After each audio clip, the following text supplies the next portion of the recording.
अल्लाह के पुष्ट में हजरत अब्दुल्ला का निकाह सैयदा आमीना से हो रहा है। हया नहीं आती तेरी जबान पे, फालिज क्यों नहीं पड़ जाता जब तू नबी की माँ को जहन्नमी कहता है। तुझे पता है कितनी शान वाली है आमीना, तुझे पता है कितनी अजमतों वाली है आमीना। मुझे बता तो सकी, हुजूर मेराज पे जा रहे हैं, अर्श ने कहा था या रब महबूब के तलवों का बोसा दिला दे, मेरी भी मेराज हो जाएगी। फरिश्तों ने कहा था या रब इनके पीछे खड़े होने की इजाजत दे दे, हमारी भी मेराज हो जाएगी। मस्जिद अक्सा में गए हैं तो नबी ने कहा था इनके पीछे खड़े होने का मौका दे दे, हमें भी मुक्तदी होने का शरफ मिल जाएगा। और जिसके पीछे खड़े होने की जमाना हसरतें करता रहा, जिसकी गोद में वो नबी आया होगा, वो माँ कितनी अजमतों वाली लगी होगी। बेशक सुभान अल्लाह।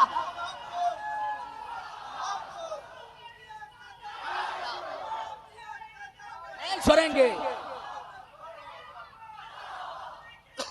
मरहबा मरहबा या अली या गौस या ख्वाजा, जिंदाबाद।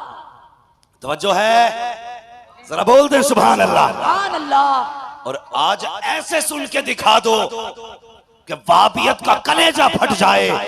अगर ये नबी के जिक्र से इतना प्यार करते हैं तो फिर नबी की जात से कितना प्यार करते हो। बताने लगाऊं मिलाद क्या है। अल्लाह अकबर। उनको जहन्नमी ना कह, तुझे क्या पता, कसम खुदा की हुजूर आए नहीं, बातें पहले होने लग गई थी, बातें पहले ही होने लगी। और कब? अल्लाह अकबर। जानते हो हजरत अब्दुल्ला कहां पैदा हुए? कहां पैदा हुए हजरत अब्दुल्ला? ताज्जुब जवान, हमारी कौम के जवान को क्रिकेटर का पूरा रिकॉर्ड मालूम है, फिल्म इंडस्ट्री का पूरा रिकॉर्ड मालूम है। अगर नहीं पता तो हुजूर का नहीं पता। जरा तुम भी जवानों गौर करो, हुजूर के वालिद हजरत अब्दुल्ला मक्का शरीफ में पैदा हुए, याद रखेंगे ना कहां पैदा हुए? मक्का शरीफ में। और नबी की अम्मी मदीना शरीफ में पैदा हुई। सुभान अल्लाह। आला हज़रत कहते हैं तैबाना सही अफजल मक्का ही बड़ा जाहिद, हम इश्क के बंदे हैं क्यों बात बढ़ाई। हुजूर का मदीना शरीफ से बड़ा गहरा ताल्लुक, इतना गहरा ताल्लुक।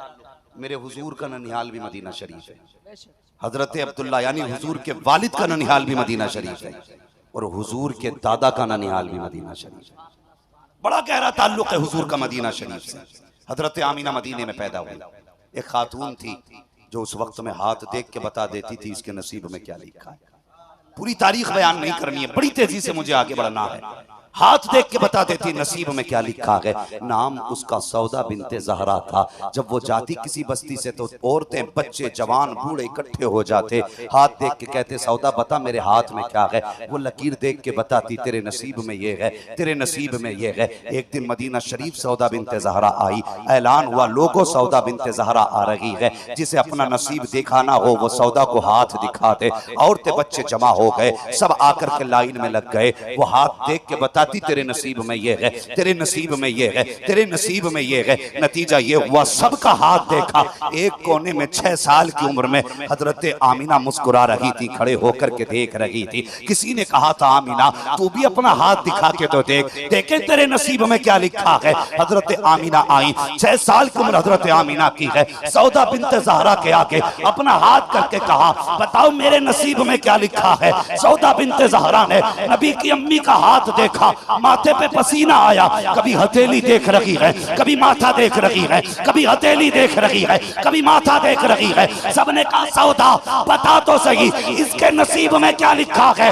तो 6 साल की उम्र नबी की अम्मी की थी। उस वक्त सौदा ने कहा था हाज़िही नज़ीरा औ वुलदत नज़ीरा, या तो ये नबी बनेगी या इसकी गोद में नबियों का इमाम तलबा कर हो। नारे तकबीर, नारे रिसालत, सरकार की आमद, मक्की की आमद, मदनी की आमद, जश्न ईद मिलादुन नबी।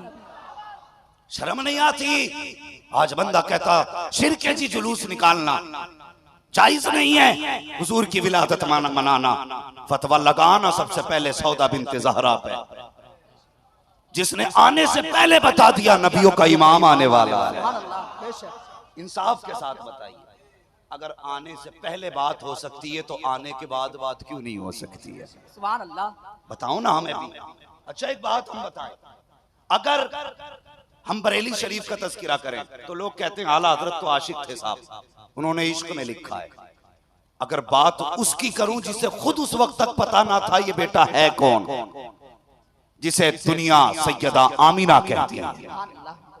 हाँ, हम बरेली की बात करें तो आला हजरत ने इश्क में लिख दिया होगा नबी की अम्मी, उनकी तो बात मानी जाएगी ना। आला हजरत की नहीं मानते मत मानो, मेरी नहीं मान रहे मत मानो, लेकिन नबी की अम्मी की तो सब मानेंगे ना, माननी भी चाहिए। नबी की अम्मी कहती हैं अल्लाह अकबर, कहती मेरा निकाह हजरत अब्दुल्ला से जब हुआ और अभी 2 महीने का अरसा गुजरा था, तवज्जो है सारे लोगों की, 2 महीने का अरसा गुजरा। हुजूर के बारे में फरमाती उनका नूर मेरे शिकम में आया, मेरे निकाह को 6 महीने का अरसा गुजरा, हुजूर का नूर आए हुए 2 महीने का अरसा गुजरा। कहती मेरे सरताज मेरे शोहर मुझसे कहने लगे आमीना परदेश जाना है। क्यों? कहने लगी आमीना अब तक अकेले थे, फिर 2 हुए, अब 3 होने वाले हैं, बच्चा आएगा, उसकी ख्वाहिशें हैं, जरूरतें हैं, जी चाहता है अब मैं परदेश जाऊं, बेटे के लिए कुछ कमा के लाऊं। सैयदा की आंख में आंसू आ गए। हाँ, फर्मा बरदार बीवी थी। कहने लगी मेरे सरताज अभी दिन ही कितने गुजरे हैं, अभी तो मैंने जी भर के देखा भी नहीं, आप परदेश जाने की बात करते हैं। कहने लगे बस कुछ दिन की बात है, वापस आऊंगा, तेरे हाथ की पकी रोटी खाऊंगा, तेरे साथ बैठ के प्यार की बातें भी करूंगा, अब इजाजत दे। सैयदा ने इजाजत दी, हजरत अब्दुल्ला चले गए। सब जानते हैं इसी सफर में हजरत अब्दुल्ला का इंतकाल हुआ। ठीक है जी, इसी सफर में हुजूर के वालिद का इंतकाल हुआ। अभी हुजूर मां के शिकम में आए 2 महीने का अरसा हुआ है। सैयदा आमीना उस दिन का इंतजार करने लगी जिस दिन अब्दुल्ला को आना था। फरमाती वो दिन भी आ गए जब अब्दुल्ला को वापस आना था। कहती मैंने घर की सफाई की, मैंने खाना तैयार किया, मेरे अब्दुल्ला को आज आना है, कह के गए थे तेरे हाथ की पकी रोटी खानी है। उस वक्त फोन का भी दौर ना था, अल्लाह अकबर, जो फौरन पता चल जाता। वो दिन भी आ गया जिस दिन हजरत अब्दुल्ला को आना था। सैयदा ने पूरे घर की सफाई की है, खाना तैयार किया गया। कहती हैं अब्बा जी जाइए ना जरा बाहर देखिए मेरे अब्दुल्ला कितनी देर में आने वाले हैं। हजरत अब्दुल मुत्तलिब घर से निकले, हरम शरीफ में गए, तवाफ में मसरूफ थे, इतने में एक शख्स दौड़ता हुआ आया, आके कहता अब्दुल मुत्तलिब कहा जी अगर खुदा किसी को नेमत दे तो क्या करना चाहिए? का रब का शुक्र अदा करना चाहिए, अगर नेमत ले ले तो क्या करना चाहिए? का फिर सब्र करना चाहिए। कहने लगे फिर सब्र का दामन न छोड़ना। कहा क्या हुआ? का जिसको तुम सबसे ज्यादा प्यार करते थे अब वो अब्दुल्ला वापस नहीं आएंगे। इतना सुनना था, हजरत अब्दुल मुत्तलिब की कमर टूट गई। आपने कमर पे हाथ रखा, जमीन पे बैठ गए। कहा क्या कह रहे हो? कहा हाँ इसी सफर में अब्दुल्ला का इंतकाल हो चुका है, तबीयत खराब हुई, इंतकाल हुआ, अब वो वापस नहीं आने हैं। अल्लाह अकबर, पूछो उस बाप से जिसने जवान बेटे का जनाजा उठाया हो, कितना मुश्किल होता है जवान बेटे का जनाजा उठना। और ये कोई आम खबर ना थी, कितनी बड़ी खबर थी। और यार बाप बेटे का जनाजा देख ले तसल्ली हो जाती है, हाथ से दफन कर दे तब भी तसल्ली हो जाती है। लेकिन अब्दुल्ला का वो जनाजा है जिस जनाजे में बाप भी शामिल नहीं है, अपनी बीवी भी शामिल नहीं है, सगे भाई भी जनाजे में शामिल नहीं है। कितनी मुश्किल खड़ी थी अब्दुल मुत्तलिब के लिए। अल्लाह अकबर, खुद को संभाला नहीं जाता है। अब ख्याल आया अब्दुल मुत्तलिब तेरे पास तो 11 बेटे हैं, उन्हें देख के तसल्ली हासिल कर लेगा, लेकिन मेरी आमीना का तो एक ही सहारा था, वो किसके सहारे जिएगी? इस ख्याल ने तोड़ डाला अब्दुल मुत्तलिब को। घर की तरफ जा रहे हैं, ऐसा लगता था जैसे जमीन आगे बढ़ने नहीं दे रही है। हिम्मत करके दरवाजे तक आए, अभी दरवाजे पे आहट हुई है। सैयदा दौड़ के आके कहती हैं अब्बा बताओ ना मेरे अब्दुल्ला का पता चला के नहीं? अब्दुल मुत्तलिब की आंख में आंसू है। आमीना से कहें तो कैसे कहें, कैसे बताएं कि अब्दुल्ला नहीं आएंगे? अल्लाह अकबर। सैयदा कहती अब्बा बोलते क्यों नहीं हो? क्या पता चला मेरे अब्दुल्ला का, कब तक आएंगे? हजरत अब्दुल मुत्तलिब की चीख निकली। फरमाते हैं ए आमीना अब किसी का इंतजार ना करना, अब कोई तेरे साथ खाना खाने नहीं आएगा। का कहना क्या चाहते हो? का जिस अब्दुल्ला का तुम इंतजार कर रही हो अब वो अब्दुल्ला वापस नहीं आने हैं, उनका इंतकाल हो चुका है। इतना सुनना था, नबी की माँ की चीख निकल जाती है। ऐसा लगता था जैसे आसमान टूट पड़ा हो, ऐसा लग रहा था था जैसे जमीन फट गई हो, बिजलियां गिर गई हो। अल्लाह अकबर। आप जमीन पे बैठ जाती हैं, अपने शिकम पे हाथ रखा, आसमान की तरफ देखा, कहती या अल्लाह मेरे बेटे ने तो अभी बाप का चेहरा तक भी नहीं देखा था, आने से पहले बाप का सहारा ले लिया। आवाज आती है आमीना सुना बगा, हमने इसे बेसहारा नहीं बनाया है, बल्कि हमने इसको सारे जमाने का सहारा बनाया है।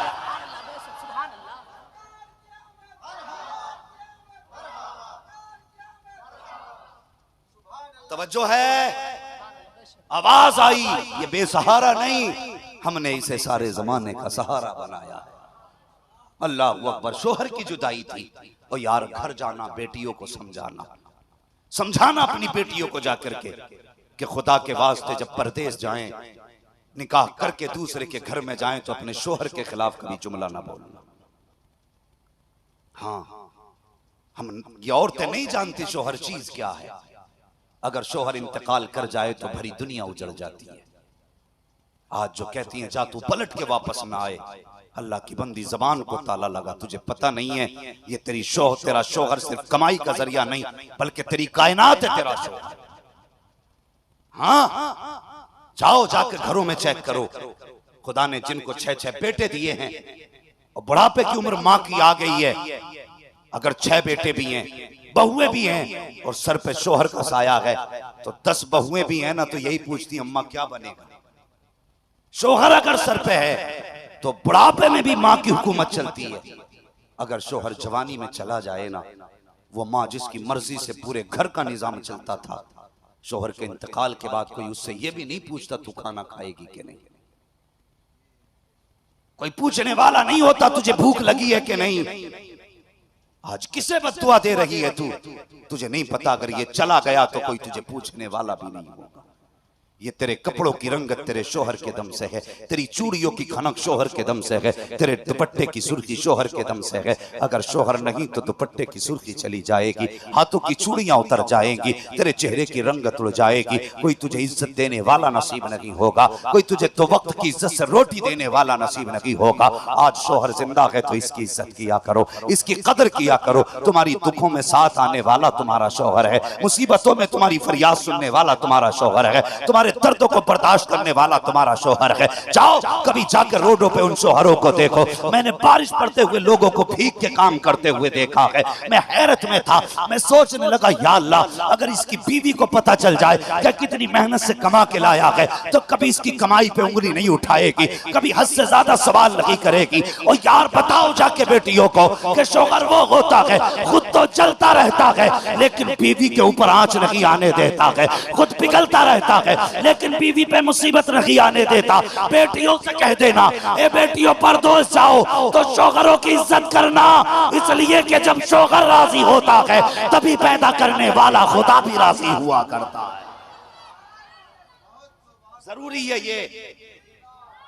अपनी बेटियों को समझाओ और उनसे कहो कि शोहर की इज्जत करें, शोहर की इज्जत करें, कदर करें शोहर की। तुम्हें नहीं पता शोहर क्या है। हाँ, सैयदा आमिना से पूछो।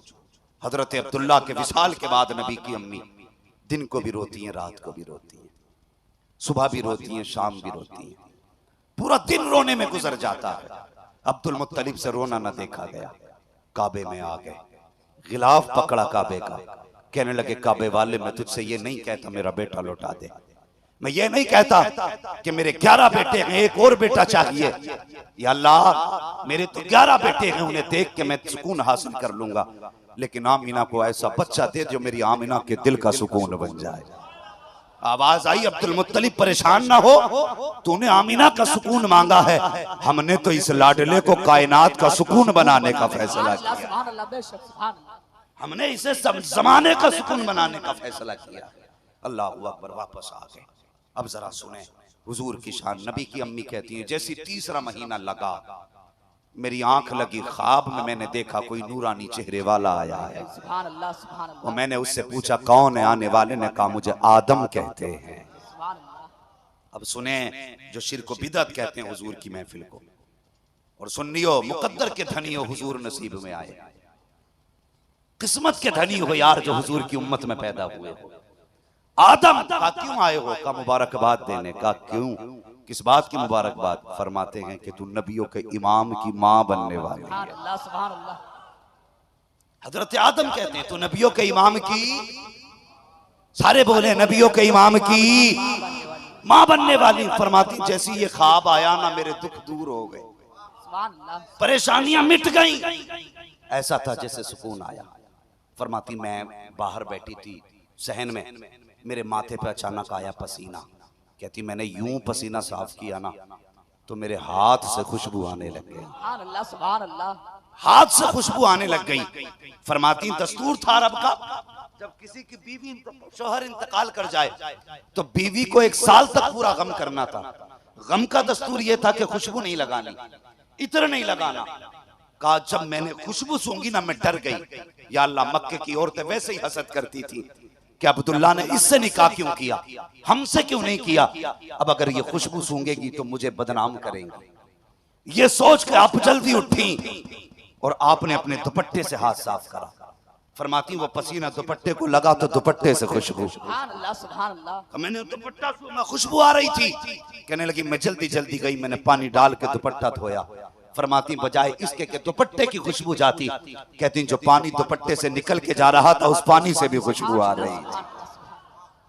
फरमाती दिन बढ़ते गए खुशबू बढ़ती गई, खुशबू बढ़ती गई। कहती फिर पहले ये खुशबू मेरी 4 दीवारी के अंदर थी, फिर ये खुशबू 4 दीवारी से पार हुई, मोहल्ले की औरतों की नाक तक पहुंच गई। औरतों में बातें होने लगी, आमीना कैसी औरत है, शोहर का इंतकाल हो गया है और ये खुशबू लगा रखी है, और खुशबू भी ऐसी जो अरब की मार्केटों में नहीं मिला करती है, खुशबू भी ऐसी जो बड़ी बड़ी रईसों के घरों में नहीं मिलती है। ये खुशबू कहां से लाती है, इसकी खुशबू का पता तो करो। मशीयत का नकीब कह रहा था ऐसी खुशबू कहां से लाओगे, ये तुम्हारे कारखाने की नहीं है, हमारे कारखाने की खुशबू। सुभान अल्लाह। ये हमारे कारखाने की खुशबू। आलादत फरमाते उनकी महक ने दिल के कुंचे खिला दिए गए, जिस राह चल दिए गए कूचे बसा दिए गए। फरमाते खुशबू निकल के बाहर चली गई। औरतों ने अपने अपने शौहरों से कहा देखो आमिना खुशबू लगाती है। लोगों को मौका मिल गया आज अब्दुल मुत्तलिब का सामना करने का, और अब्दुल मुत्तलिब की वो जात है कि अब्राहा में भी ताकत न थी जो अब्दुल मुत्तलिब की आंखों में आंखें डाल के बात कर ले, नहीं थी ताकत अब्दुल मुत्तलिब की आंखों में आंखें डालने की। हाँ तो मक्के वालों को मौका मिला, हरम शरीफ में तवाफ कर रहे थे, आके कहने लगे अब्दुल मुत्तलिब कहा जी हमारे अरब का ये दस्तूर है कि नहीं, शौहर इंतकाल कर जाए तो औरत को खुशबू नहीं लगानी। कहा है ना। तो कहने लगे फिर तुम्हारी बहू खुशबू क्यों लगाती है। इतना सुनाना अब्दुल मुत्तलिब का हया से चेहरा झुक गया, आपकी आंखों में आंसू, आवाज आई अब्दुल मुत्तलिब परेशान क्यों होता है, हम तुझे भी जानते हैं और अपनी आमीना को भी जाना करते हैं, हम तुझे भी जानते हैं और आमीना को भी जानते हैं, परेशान ना हो घर जा। आप घर आए, अपनी बीवी नबी की दादी हजरत फातिमा, आपने उनसे कहा फातिमा का जी मेरे सरताज, जामिना से जाके कहे कि बेटी खुशबू न लगाया कर। जैसी हजरत फातिमा अंदर आई, नबी की अम्मी अदब के लिए उठ के खड़ी हो गई। अल्लाह अकबर, ऐसे खड़ी हुई जैसे कोई बाअदब बेटी माँ के लिए उठ के खड़ी हो जाती है। क्या आज हमारे घर की बहू अपनी सास के लिए उठ के खड़ी होती है? ये तहसीबें थी हमने बेटियों को। हम तो बेटियों से जाके ये कहते हैं ससुराल जा रही परेशान मत होना, मोबाइल पहले ही दे दिया है, परेशानी आए तो फोन कर देना, भाई आके सब सही कर देगा। ये क्या क्या बेटियों को भेज रहे हैं। वो कैसे लोग थे जो बेटियों को भेजते थे, कहते थे बेटी सुर्ख जोड़े में जा रही है, रिश्ता तब टूटे जब सफेद जोड़ा कफन का मिल जाए। ये माँ बाप थे, आज पूरी तोप बना के भेज रहा है। डरना मत, हम देख लेंगे। क्या खाक देख लेगा? बड़े बड़े राजाओं से बेटियां नहीं पली, तू क्या खाक पाल लेगा? नबी की अम्मी उठ के खड़ी हो गई, क्या बात है? कहने लगी बेटी तुम्हारे वालिद मेरे शोहर कह रहे हैं खुशबू न लगाया कर। इतना सुना चीख निकली सैयदा आमीना की, रोने लग गई, कहने लगी जिस चीज का डर था वही हो गया है अम्मी जान, मैंने कोई खुशबू नहीं लगाई है। इतना सुना ना वापस आ गई फातिमा, कहने लगी अब्दुल मुत्तलिब जाओ, बहू रोने लगी है, मुझसे देखा ना गया, जाओ जाके उसे संभालो। अब्दुल मुत्तलिब भी आए, फातिमा भी आई। हजरत अब्दुल मुत्तलिब ने सैयदा के सर पे हाथ रख के कहा, बेटी आंसू ना बहा, आंसू पोंछ ले, तेरा रोना नहीं देखा जाता, बेटी बता रोई किस लिए है। हजरत आमीना कहती है अब्बा जी अम्मी ने मुझसे कहा है खुशबू ना लगाया कर, अब्बा जान मैंने कोई खुशबू नहीं लगाई है। कहा बेटी ये मैं नहीं कहता, मक्के के लोग कह रहे हैं कि आमीना खुशबू लगाया करती है, अपने शौहर का गम नहीं करती है वो। सैयदा आमीना ने रो के कहा था अब्बा जान मुझसे पूछो मेरी तो दुनिया उजड़ गई है, आपने कैसे कह दिया कि मैं अपने शौहर का गम नहीं मनाती हूँ, मेरा सुबह को भी रोना है शाम को भी रोना है, जब से मेरे सरताज गए हैं मुझे तो चैन की नींद तक नहीं आई है, आप कैसे कहते हैं कि मैं अपने शौहर का गम नहीं करती। कहा बेटी अगर गम करती हो तो खुशबू क्यों लगाया करती हो। कहा मैंने कहा मैं कोई खुशबू नहीं लगाती हूँ। कहा अगर खुशबू नहीं लगाती हो तो तुम्हारी बदन से खुशबू के झोंके क्यों आया करते हैं, ये किधर से खुशबू आती है। सैयदा आमीना रोई, रो के कहती अब्बा जान एक राज था मेरे सीने में, एक दर्द था मेरे सीने में, मैं चाहती थी किसी से बयान ना करूं, लेकिन आज आपने पूछा है, आपके डर से बताना पड़ रहा है। अब्बा जी मैंने कोई खुशबू नहीं लगाई है, कोई इत्र नहीं लगाया है, बल्कि सच तो ये है कि जब से आपके बेटे अब्दुल्ला की अमानत मेरे शिकम में आई है, मैं जिन गलियों से गुजरती हूँ वो गलियां भी खुशबू से महक जाया करती।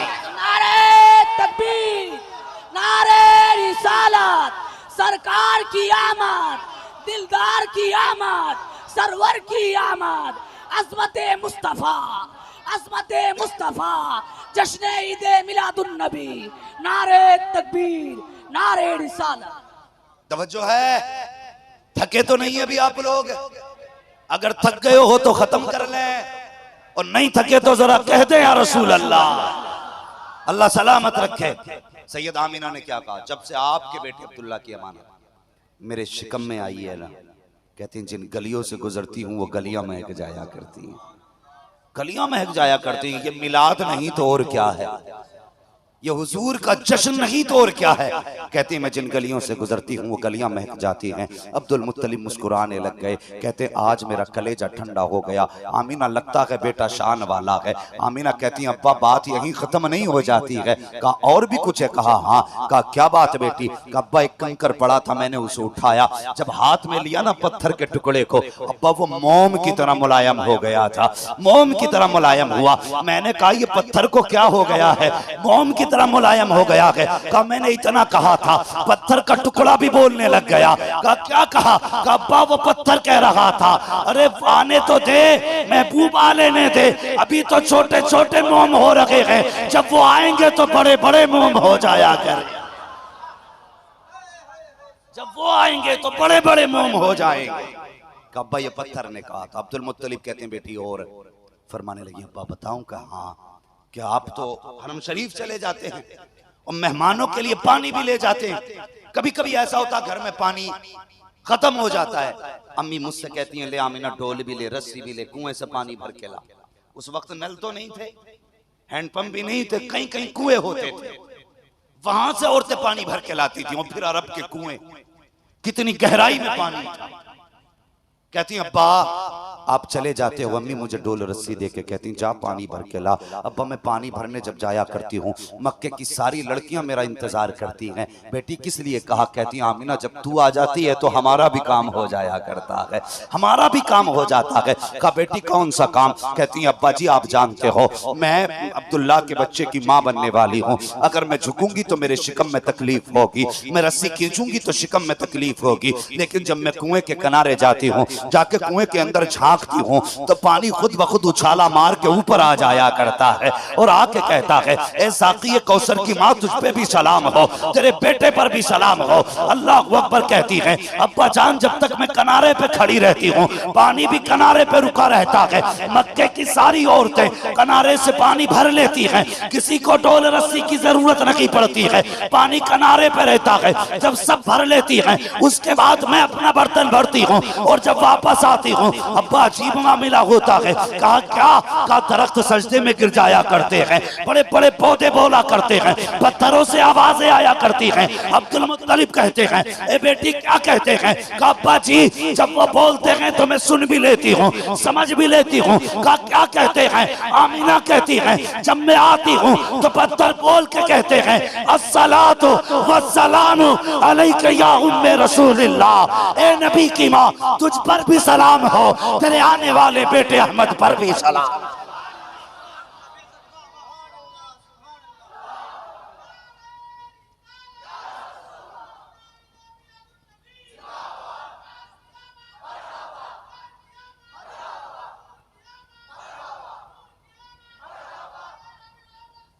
जिंदाबाद, अल्लाहु अकबर या रसूल अल्लाह। अच्छा एक बात रुक के बताइए, सलाम पढ़ते ना सारे लोग?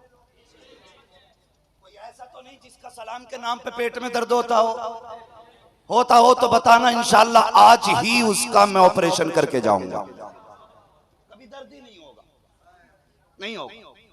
हम सलाम पढ़े तो लोग क्या कहते हैं कि बरेलवी है, ठीक है। सलाम पढ़ना बरेलवियों की बोले पहचान है, निशानी है, अलामत है। चलो तुम सलाम पढ़ोगे, कहेंगे ओ वो बरेलवी मुल्ला आया था वो बता के गया सलाम पढ़ना। चलो तुम्हें मैंने बता दिया, तुम जलसे में सुन के गए हो, मगर बताओ ये पत्थर इन्हें किसने बताया था सलाम पढ़ना? अभी तो नबी आए भी नहीं बज़ाहिर, मां के शिकम में गए। अबू जहल को नहीं पता, अबू लहब को नहीं पता, यहां तक के खुद सैयदा आमीना को भी नहीं पता कि ये जो आ रहा है कितनी शान वाला है। लेकिन पत्थरों को पहले ही पता चल गया था, पानी को पहले पता है, दरख्तों को पहले पता है, चरिंदों को पहले पता है, परिंदों को पहले पता है। हम सलाम पढ़ें कम कब्र पुज्जे कहलाएं, हम सलाम पढ़ें बरेलवी कहलाएं। अब बताएं पत्थरों पे कौन सा फतवा लगाएगा? जो आने से पहले सलाम पढ़ रहे थे, इन्हें किसने बताया था कि ये नबी की माँ जा रही है, इनके शिकम में नबी है? तो ये क्या बताएंगे जिनके अकीदे गंदी नाली में पड़े हों? अल्लाहू अकबर, इनको किसने बताया है? तो कुरान कहता है वकफा बिल्लाहि शहीदा, यार की बातों के लिए उसका खुदा काफी है। पता चला सलाम अहमद रजा नहीं पढ़वाते, सलाम तो खुदा पढ़वाता है। सलाम वही पढ़ेगा जिससे खुदा पढ़वाएगा, और जो ना पढ़े लड़ना मत। समझ जाना अल्लाह ने पढ़वाया ही नहीं है इससे। हाँ लड़ोगे तो नहीं उससे, समझ लेना पढ़वाया ही नहीं। अल्लाहू अकबर। आगे बढ़े, फरमाती ये सब कुछ हुआ, बात लंबी हो जाएगी अगर एक एक बात बयान करूं तो। सितारे तोड़कर रुक जाऊं ये मुमकिन नहीं मुझको, मेरे पाए तलब को आसमां के पार जाना है। अभी बात थोड़ी आगे बढ़ानी है, इसलिए मैं मुख्तसर से आगे बढ़ता हूं। फरमाती हर रात कोई ना कोई आता रहा और मुझे मुबारकबाद देता रहा। आज हमने कह दिया सरकार की आमद, जोर से यार सरकार की आमद, तो कलेजे फट गए, बोले ये जो ये नया शिरक चला। अच्छा जी, आदम ने आके कहा सरकार की आमद, इब्राहिम ने आके कहा सरकार की आमद, हजरत ईसा ने आके कहा सरकार की आमद। तो बता इन्हें पे कौन सा फतवा लगाएगा? इन्हें तो छोड़, हजरत हव्वा पे कौन सा फतवा, हजरत मरियम पे कौन सा फतवा, हजरत हाजरा पे कौन सा फतवा, बताना कौन कौन से फतवे लगाएगा। पता चला ये गलत नहीं, गलत तो तू है, गलत तेरा मुंह है जिससे सलाम नहीं पढ़वाया गया, जिससे मुबारकबादी नहीं दिलवाई गई। फरमाती हर रात कोई आता मुबारकबादी दे के जाता। फरमाती हुजूर आए ना, मेरे रंग भी बदल गए, मेरे ढंग भी बदल गए। हाँ कहती फिर वो रात भी आ गई जो रात गुजरी है ना, रात 12वीं शब विलादत की रात। कहती सहरी का वक्त था, सुबह सादिक का सवेरा था, सफेदी थी। कहती फशक्कल जिदार, अचानक मेरे घर की दीवार फटी। फदखला सलासुन निस्वा, मेरे घर में 3 औरतें आ गई, 3 औरतें। मैंने उनसे पूछा कौन? एक कहने लगी मैं। हव्वा, दूसरी ने कहा मैं मरियम, तीसरी ने कहा हाजरा।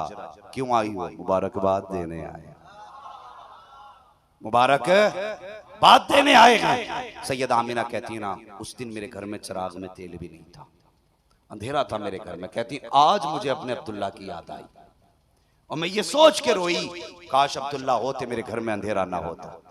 आज अब्दुल्ला होते तो पड़ोस की कुछ औरतें मेरे पास होती जो विलादत में मेरी हिम्मत अफजाई करती, मेरे दुख को समझती, मेरा दर्द जानती। फरमाती ये सोच के ना आंसू का पहले ही कतरा मेरी आंख से निकला। वो फरमाती कि मेरे रुखसार पे आया। कहती आना था आंसू के कतरे का, मेरे घर में सफेद चांदी की तरह रोशनी फैल जाती है। ये कहता नबी मेरी तरह। फरमाती जब सफेदी की रोशनी देखी ना, मैंने कहा चिराग की तो ये रोशनी नहीं होती। मुड़ के पीछे देखा ना तो एक हसीन खूबसूरत खातून खड़ी थी। अल्लाह अकबर। मैंने मुड़ के देखा, तू कौन? उसने कहा आमिना, मैं जन्नती हूरों की सरदार हूं। कहा क्यों आई हो? कहा तुझे ये ख्याल आया ना कि आज कोई औरत मेरी दाया नहीं?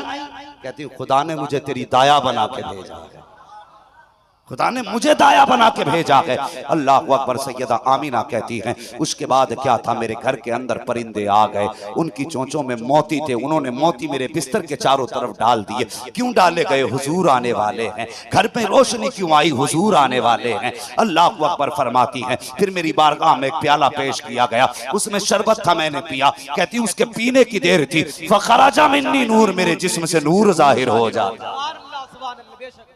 अब सुने, ये तो थी नबी की अम्मी का मामला। फरमाती जब विलादत की रात आई ना तो सितारे इतने नीचे आ गए मेरे घर के कि मैं खुद डरने लगी कहीं मेरे ऊपर गिर ना जाए। ये कौन कह रहा? आला हज़रत कह रहे हैं? नहीं, नबी की अम्मी कहती सितारे इतने नीचे आ गए कि मुझे डर लगने लगा कहीं मेरे ऊपर गिर ना जाए। क्यों आए इतने नीचे सितारे? रब से पूछो या अल्लाह, ये तो ऊपर भी दिखते हैं, नीचे क्यों उतारे? आवाज आती नादान पता नहीं महबूब आने वाला। अगर आज भी ऊपर चमकेंगे तो 12वीं रात को कौन पहचानेगा? हमने तारे इसलिए उतार दिए ताकि दुनिया जान ले 364 रातें और हैं, 65वीं रात और है, इसलिए तारे उतारे गए। और अब मैं तुम्हें सबूत देने लगा हूं। सीरत हलविया वगैरह, सीरत की तमाम किताबों में ये रिवायत मौजूद है। सुने, जब हुजूर की विलादत की रात आई, हम घर क्यों सजाते हैं? रब ने फरमाया जिब्रील, जी रब जलील, जन्नत सजा दो। अब नहीं बोलोगे तो मरने के बाद बोलोगे। क्या कहा? जन्नत सजा दो। जिब्रील कहते हैं या अल्लाह, जन्नत तो कहते ही सबसे खूबसूरत जगह को है। फरमाने लगे नहीं, आज जन्नत को भी पता लग जाए जिसके सदके में मुझे सजाया गया है, आज वो आने वाला। जन्नत सजाई गई, हमने घर सजा लिए तो कौन सा है वो? सजी जन्नत। रब ने कहा जिब्रील का जी का बैतुल मामूर पे मिंबर लगाया जाए। हजरत मीकाईल को हुक्म दिया अब हमारी शान में खुतबा पढ़ा जाए। मीकाईल ने खुतबा पढ़ा। ये खुतबा क्या था? हुजूर की आमद का जलसा हो रहा था। हमने जलसा कर लिया तो बिदअत हो गया।